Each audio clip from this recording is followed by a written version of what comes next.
Vítam vás pri mojom ďalšom videu, ktoré som zostrihal z krátkodobých rybačiek na naše štrkoviska. Pri vode trávim 3 až 4 noci v týždni. Je to celkovo veľmi náročné. Po práci prichádzam k vode a ráno odchádzam naspäť do práce. Takto absolvujem pri vode 3 až 4 noci v týždni. Videá sú natáčané na našich revíroch, kde je kryštálovo čistá voda. Sú to prezračné štrkoviská, takže niektoré zábery budú stáť naozaj za to, či už pri pohľade zhora, alebo aj spod vody, takže prajem príjemné sledovanie.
Som tu vybral neskutočné ryby.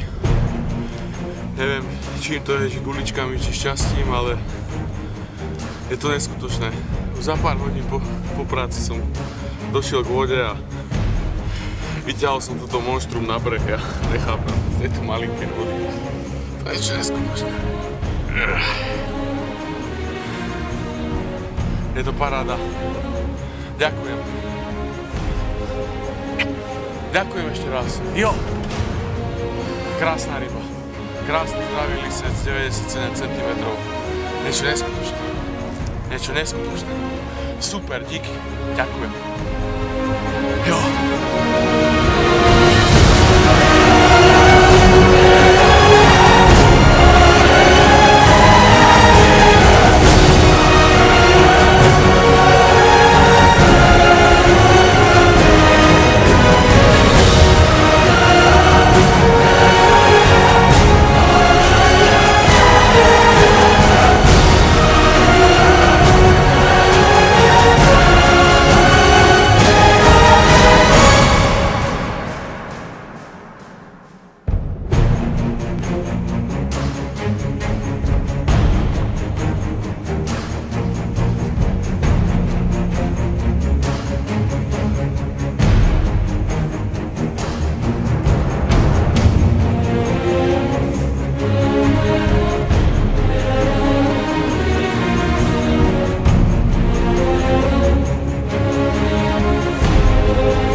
Pri takýchto párhodinových rybačkách sa snažím rybu maximálne zaujať a preto nevsádzam na kvantitu, ale na kvalitu. Najviac sa mi osvedčilo boilies Gangster G2, ktorý bol pre mňa aj pre ryby tou správnou voľbou. Väčšinou som chytal na samotný boilies, a to o priemere 24 mm, ktorým som aj prikrmoval.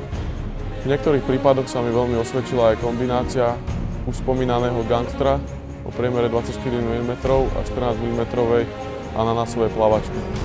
V montáže som pokladal na malé čistiny v blízkosti vodných tráv. Z týchto miest sa mi podarilo uloviť najväčšie ryby štrkoviska počas sezóny aj niekoľkokrát.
Verím, že sa vám toto video páčilo. Dúfam, že sa v blízkej dobe stretneme opäť znovu.